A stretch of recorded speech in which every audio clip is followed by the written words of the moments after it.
Matindi po. It's like a two-edged sword, mga kababayan, ang isinaksak ni Gibo Teodoro doon sa nagtanong sa kanyang general. Durog na durog po. Yes, sabi ni Jof, propaganda spills disguised as questions hits me hard. I-viral po ninyo ito, mga kababayan, na short video published by our National Defense, Department of National Defense, para malaman ng buong mundo kung gaano katigas, tatapang, mga kababayan, ang ating gobyerno, ang ating Defense Secretary sa kanyang paninindigan to defend our territory, tulad ng tigas ng paninindigan, mga kababayan, ng ating Pangulong Bongbong Marcos.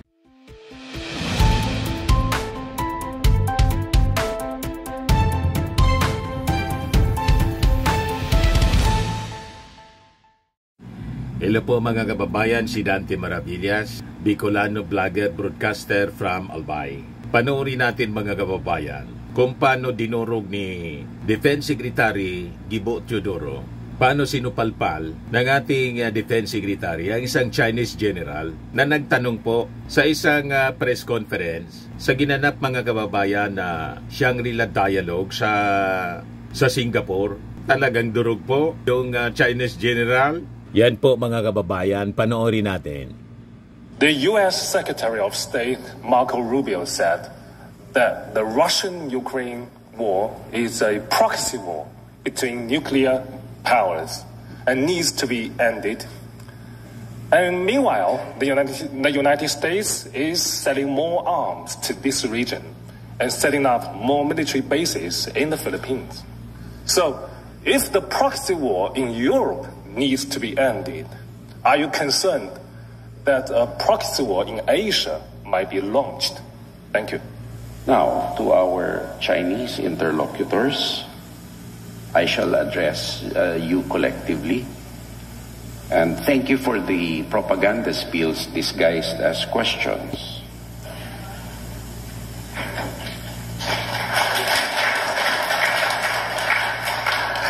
Unfortunately, in my personal opinion, the fact that the question was asked in the way it does, it engenders a deficit of trust in China's words vis-a-vis its actions.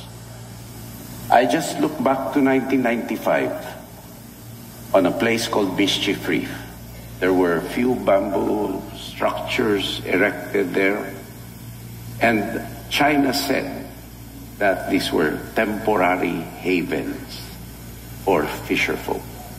Now you have an artificial military island, heavily militarized.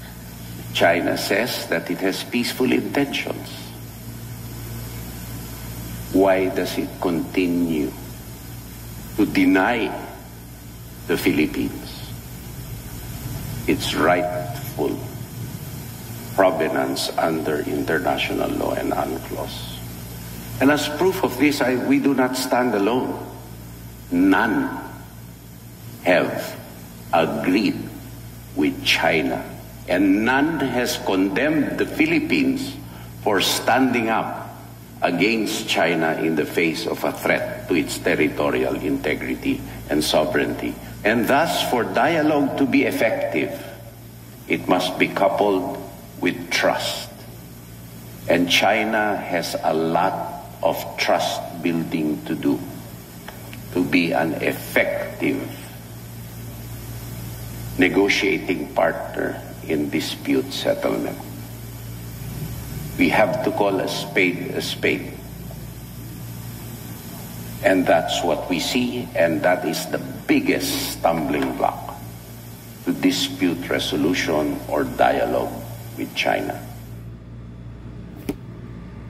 Matindi po. It's like a two-edged sword, mga kababayan, ang isinaksak ni Gibo Teodoro doon sa nagtanong sa kanyang general. Durog na durog po. Yes, sabi ni Jof, propaganda spills disguised as questions hits me hard. I-viral po ninyo ito, mga kababayan, na short video published by our National Defense, Department of National Defense, para malaman ng buong mundo kung gaano katigas, katapang mga kababayan ang ating gobyerno, ang ating Defense Secretary sa kanyang paninindigan to defend our territory. Tulad ng tigas ng paninindigan mga kababayan ng ating Pangulong Bongbong Marcos. Yes, sabi ni Marnie Pomoceno, this is what a Filipino government servant should be, doing the right thing for the common good and not any personal political agenda in vendetta. Sabi ni Aldrin Cruz, Secretary Guibo hits the mark. It's refreshing to see him stand firm on upholding international law in defending our sovereignty. Great job calling out China's actions that contradict their supposed commitment to peace in the South China Sea. Sabi ni Herbert Manaligod, excellent response, Secretary Guibo. Excellent. Excellent. Bravo. Sabi ni Pierre Nicolas Montes, the best and brightest defense secretary the Philippines ever had. Mabuhay ka, Secretary Guibo. Sabi ni Willie Salisi, Capillion, a genuine answer for all their fake provocation. Sabi ni E.R. Bautista, salute to SND, very patriot. Sabi naman ni John Flores, his answer was very precise and very articulate, careful yet full of substance. The caliber, his mind is presidential. Sabi ni Christian Batacan Domingo, very strong rebuke delivered calmly and emphatically by our Secretary of National Defense to the propaganda spells directed at him and getting applauded for it by the audience. I shudder at the thought of that Lucaret getting the post as DND Secretary. How she could have handled the moment. Kaya nga po hindi binigay mga kababayan yung posisyon na yan na iniinteresan niya sana. Baka matagal na tayong napahamak kung siya yung pinili ng ating Pangulong Bongbong. Di ba mga kababayan? Sabi ni Tess Vitog, salute to you, Secretary Guibo, for the very bold and straightforward answer. Nag-react pati si General Tam Lanchon. Sabi niya, articulate, excellent leadership. Cheers! And mabuhay, Secretary Guibo. Sabi ni Nelson Santos Sikat, the Chinese boy with military rank is playing as he is intelligent enough to hide their black propaganda in the view of the whole world. You cannot hide the truth and it will shine up to the whole universe. That boy should first study before he presented his narrative of false story. Lolusot pa siya sa napakagaling, napakatalino na defense secretary ng ating bansa na si Guibo Teodoro. O di ba? Kaya nga po sa cabinet revamp, agad-agad na na-retain mga kababayan itong si Guibo Teodoro. Just like yung mga economic managers natin. Sabi ni Dennis Aconia, galing mo, Secretary Teodoro, the best sa poll ang sikwa. Sabi ni Nicoli, nakaka-proud si Defense Secretary Guibo. Sabi ni Moses DP, slap without raising a hand, the serve. Sabi ni Rafaelo Reco, ikaw ba naman ang bar top notcher? Sabi ni Arnold Ilagan, galing ni Secretary Guibo sa lahat ng government officials natin tulad ni Secretary Guibo, may malasakit sa territorial integrity ng Pilipinas. Sabi ni Di Castro, Secretary Guibo Teodoro Jr. delivered a powerful statement that was a slap in the face to the Chinese delegates. He exposed their propaganda disguised as questions and called out the gap between China's words and its actions in the West Philippine Sea. Not a single country supports China's baseless 9-line claim, while the Philippines enjoys the support of over 50 countries including ASEAN nations in defending its sovereignty and rights in the West Philippine Sea. Ganoon mga kababayan. Lahat na pahanga po sa naging sagot mga kababayan ni DND Secretary Guibo Teodoro. I-viral po ninyo ito mga kababayan ko, mga Marcos supporters, para malaman ng buong mundo ang katotohanan sa issue ng West Philippine Sea. At hindi tayo maloko ng mga propaganda ng mga Chinese and Chinese supporters dito po sa ating bansa. ba namin mga maiisog kayo? Bakit atras kayo dito sa impeachment trial? Gustong isulong ni Bato, sabi niya maisog siya. Gustong isulong ang dismissal, de facto dismissal of the impeachment trial of the case. Ang yayabang ninyo, ang tatapang ninyo pagkatapos atras kayo dito sa sa impeachment trial. Parang si yabang ng yabang si Harry Roque. Umuwi ka rito. Sinanting ka na ni De La Torre, o ni Torre, General Torre, pasasaat, mahuli ka rin ni General Torre. Kaya sabi po ni Eden Tordesillas, isang columnist po ng Vera Files, the Duterte's BPI joint bank account is a Pandora's box. Once opened, it is expected to reveal anomalies more appalling than what the House Quadcom hearings have uncovered. Their battle strategy is not to gather enough votes to block the conviction of the Vice President, but to prevent the convening of the impeachment court in the holding of the trial. Majority sa mga sitting senators, mga kaalyado ninyo na pwedeng i-acquit si Sara Duterte, kung mahina ang kaso, bakit hindi ninyo ituloy ang impeachment trial para magkaalaman tayo? Takot pati yung mga kaalyadong senador kasi guguho yung kanilang politika. Once na i-present ang napakalalakas na ebidensya, mahihirapan sila na i-acquit si Sara. They will be forced to convict Sara Duterte. Paano na yung kanilang mga utang na loob? Ang gagawin nila, ito yung attempt, dismiss the case without the benefit of trial. Ang rason, for lack of time, mga kababayan. At yung yung sabuatan, nagsimula nung i-transmit yung impeachment case ng House of Representatives, February 5, in-adjourn nila sa motion ni Joel Villanueva.